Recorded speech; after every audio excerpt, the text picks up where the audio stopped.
Hello guys, போன வீடியோவில் நம்ம ஜாவாஸ்கிரிப்டோட பேசிக்ஸ்லாம் எப்படி ஒர்க் ஆகுது, கீவேர்ட்ஸ் அண்ட் HTML கூட எப்படி கனெக்ட் பண்ணணுன்னு ஒரு ஃபஸ்ட்டு ஸ்டெப் மட்டும் நம்ம பார்த்தோம். இந்த வீடியோவில் நம்ம ஃபங்க்ஷன்ஸ்லாம் எப்படி ஒர்க் ஆகுது, அதை வச்சு HTMLல என்னென்ன ஃபங்க்ஷன்ஸ்லாம் செட் பண்ண முடியுங்கிறது பார்க்கலாம்.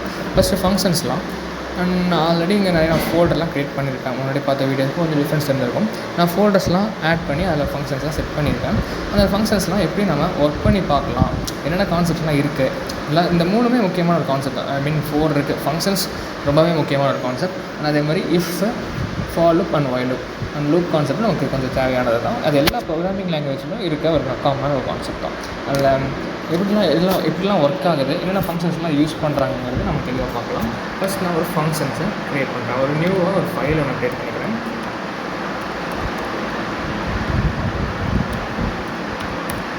ஓகே, ஃபங்க்ஷன்ஸ் மொத்தம் 4 டைப்ஸ் இருக்குது. அந்த 4 டைப் எப்படி ஒர்க் ஆகுதுன்னு பார்க்கலாம். அண்ட் இதுக்கு நமக்கு எப்பயும் போல் வேர், லெட், கான்ஸ்ட்டுங்கிற 3 கீவேர்ட்ஸ் எல்லா ஃபங்க்ஷன்லையும் நமக்கு ஜாவாஸ்கிரிப்ட் தேவைப்படும். இப்போ நான் ங்கிற வேல்யூவை 10ன்னு செட் பண்ணுறேன். சேம் எதுனா அதே மாதிரி ஒரு புது டெர்ம் ஆட் பண்ணிக்கிறேன். பிங்கிற வேல்யூ 20 நான் செட் பண்ணுறேன். ஓகேவா? இப்போ நான் உங்களுக்கு முன்னாடி நம்ம இந்த கான்செப்ட்லாம் பார்க்கலாமே. ஜஸ்ட் நம்ம ஸ்டார்டிங்லேருந்து வந்துடலாம். இப்போது console.log a + b. ஓகே, நான் ஒரு புது ஒரு டெர்மினல் ஓப்பன் பண்ணிக்கிறேன்.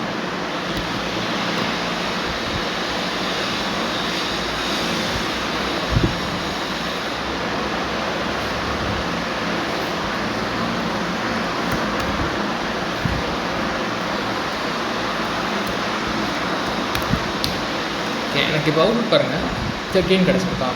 இந்த நார்மலாக ஒரு ப்ளஸ் பண்ணுற ஒரு கான்செப்ட்டுக்கும் அதே மாதிரி இதை ஒரு ஃபங்க்ஷன்ஸ்குள்ளே ஒர்க் பண்ணுறதுக்கும் ஒரு சின்ன ஒரு டிஃப்ரென்ஸ் இருக்குது. என்ன டிஃப்ரென்ஸ்னால், நம்ம இந்த வீடியோவில் HTML கூட கனெக்ட் பண்ணி ஒர்க் பண்ணும்போது உங்களுக்கு சொல்கிறேன். நீங்கள் அது வரைக்கும் வீடியோ பாருங்கள். இப்போ ஆடுங்கிற ஃபங்க்ஷன் நான் க்ரியேட் பண்ணியிருக்கேன். இதுதான் நம்மளோட ஃபங்க்ஷனோட நேம். ஓகே, ஆட் ஒரு ஃபங்க்ஷன் நான் க்ரியேட் பண்ணியிருக்கேன். அதில் சின்டாக்ஸ் மட்டும் நோட் பண்ணிக்கோங்க. நம்ம கேர்லி ப்ராக்கெட்ஸ் யூஸ் பண்ணுற மாதிரி இருக்கும். இதுக்குள்ளே அந்த console.logங்கிற வேல்யூவை நான் கால் பண்ணி இதை நான் பிரிண்ட் பண்ணுறேன். ஓகே, இப்போ நான் அவுட்புட் செக் பண்ணுறேன். இப்போ எனக்கு எதுவுமே பிரிண்ட் ஆகலை. ஓகேவா? ஒரு ஃபங்க்ஷன் நான் கால் பண்ணிட்டேன், இருந்தாலும் எனக்கு எந்த ஒரு அவுட்புட் எனக்கு கிடைக்கல.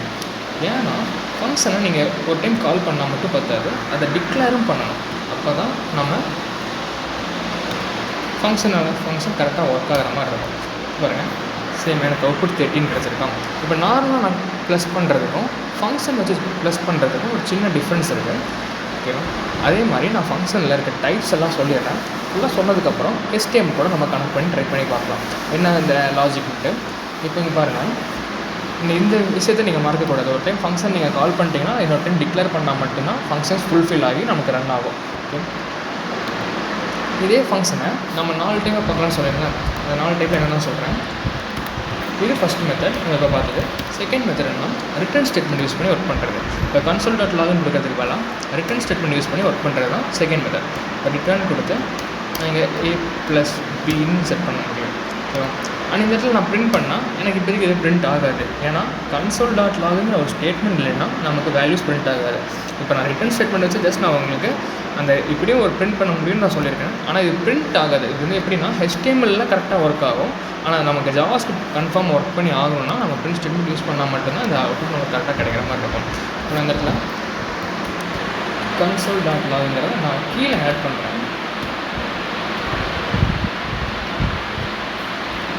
ஓகே, இப்போ அந்த அவுட்புட் செக் பண்ணால் எனக்கு அவுட்புட் 13 ஒரு கான்செப்ட் இருக்குது. இதுதான் second method, return statement use பண்ணி நம்ம ஒர்க் பண்ணுறது. சேம் அதே மாதிரி தேர்ட் மெத்தட் என்னென்னு சொல்கிறேன். தேர்ட் மெத்தட் என்னன்னா,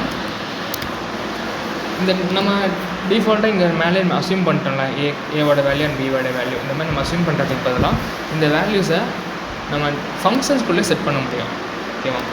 ஃபங்க்ஷன்ஸ்குள்ளே நிறைய வேல்யூஸ் செட் பண்ண முடியும். ஃபார் எக்ஸாம்பிள் இப்போ இந்த ஆடுங்கிற ஒரு இதுக்குள்ளே நான் வந்து a + bன்னு 2 வேரியபிள்ஸ் ஆட் பண்ணிக்க முடியும். அண்ட் இந்த இடத்துல ஃபைனாக நான் கால் பண்ணும்போது இந்த இடத்துல நான் 5,7 செட் பண்ணேன்னா என்னோடய a வேல்யூ வந்து 5 இருக்கும். அதே மாதிரி பியோட வேல்யூ 7 இருக்கும். இந்த லாஜிக் யூஸ் பண்ணி நான் அவுட்புட் செக் பண்ணால் எனக்கு அவுட்புட் 12ன்னு கிடைக்கும். ஓகே, சேம் இதே டைப்பில் நமக்கு கன்சோல் மட்டும் ஆட் பண்ணிட்டு ரிட்டர்ன் யூஸ் பண்ணாமல் விட்டோம்னா அது நம்மளோட 4th டைப் மட்டும்.